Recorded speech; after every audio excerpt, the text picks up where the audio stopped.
శుభోదయం మిత్రులారా, జై శ్రీరామ్. ఎప్పుడైనా సమాజంలో యుద్ధం చేసి ఓడిపోయినా సరే వాళ్ళు చరిత్రలో నిలుస్తారు. యుద్ధం చేసి ఓడిపోయినా సరే వాళ్ళు చరిత్రలో నిలుస్తారు. కానీ యుద్ధం వస్తుందని తెలిసి వెనుక నుంచే బారిపోతారు చూడు, వాడు చరిత్ర కాదు కదా, చరిత్రహీనుల్లో కూడా నిలవరు.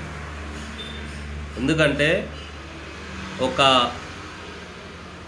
మంచి ఎపిక్ లైన్ తీసుకొని మన కల్చర్, మన హిందువులు ఏ విధంగా ఊచకోత కోయబడ్డారు అనే ఒక సబ్జెక్ట్ తీసుకొని ఇంత ఆయన డిప్యూటీ సీఎం అయినప్పటికీ అంత టైం ఇచ్చి అంత ఎఫర్ట్స్ పెట్టి ఒక సినిమాని తీస్తే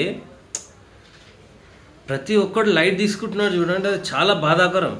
సరే భయ్, మీకు రాజకీయంగా ఏమైనా ఉంటే మీరు ఏమైనా చేసుకోండి. మీకు రాజకీయమే. పవన్ కళ్యాణ్ పైన కోపమే ఉండండి.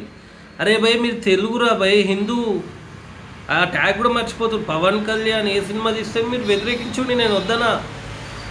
అట్లీస్ట్ ఆయన ఒక హిందూ అన్న మర్చిపోతే ఎట్లా? ఇప్పుడు ఆయన ఒక సినిమా తీసిండు, నువ్వు బ్రో సినిమా తీసిండు, ఫ్లాప్ అన్న ఓకే, దానిలో ఫరక్ పడేది లేదు. నీకు నచ్చితే నచ్చింది, నచ్చకపోతే నచ్చలేదు.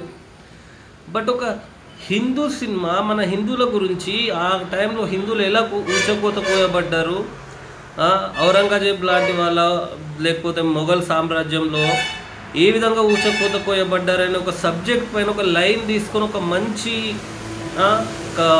ఎమోషన్స్ తోటి మంచి ఏంది ఈ తరం 90s కిడ్స్కి మన మైండ్ వాష్ ఎట్లా చేసిర్రంటే ఏదో వాళ్ళే మనల్ని పెంచి పోషించినట్టు 90s కిడ్స్కి వాచ్ చేసారు, బ్రెయిన్ వాష్. అవన్నిటికీ ఒక ఫుల్ స్టాప్ పెడుతూ ఈయన ఒక మంచి లైన్ తీసుకొచ్చిండు సినిమా రూపంలో. దానికి ఏందిరా బాయ్కాట్, నెగిటివ్ రివ్యూలు. నేను మొన్న కూడా చెప్పిన వీడియోలో రివ్యూలు ఇచ్చేటప్పుడు జాగ్రత్త ఉన్నాను. ఏం నచ్చలేదురా నీకు నచ్చింది ఇంకోరికి నచ్చకపోవచ్చు, ఇంకోరికి నచ్చింది నీకు నచ్చకపోవచ్చు. నీకు నచ్చలేదని చెప్పి నువ్వు ఒక రివ్యూ పెట్టేస్తావు, అది ఎంతమంది మీద ఇంపాక్ట్ చూపిస్తుంది తెలుసారా మీకు? ఇంకోటి ధైర్యం చేయడరా ఇంత పెద్ద స్టార్డమ్ ఉండైనా ఆ సినిమాను తీసుకోవడమే, లైన్ తీసుకోవడమే ఎక్కువ.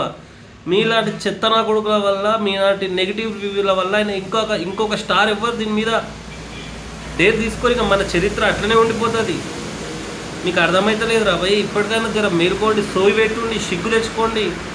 ఎవడైతే నెగిటివ్ రివ్యూ రాసిండో. జై శ్రీరామ్, జై హింద్ ఫ్రెండ్స్. నా ఆవేదన అర్థం చేసుకోండి. అందరూ థియేటర్లోకి వెళ్ళి సినిమాని చూడండి.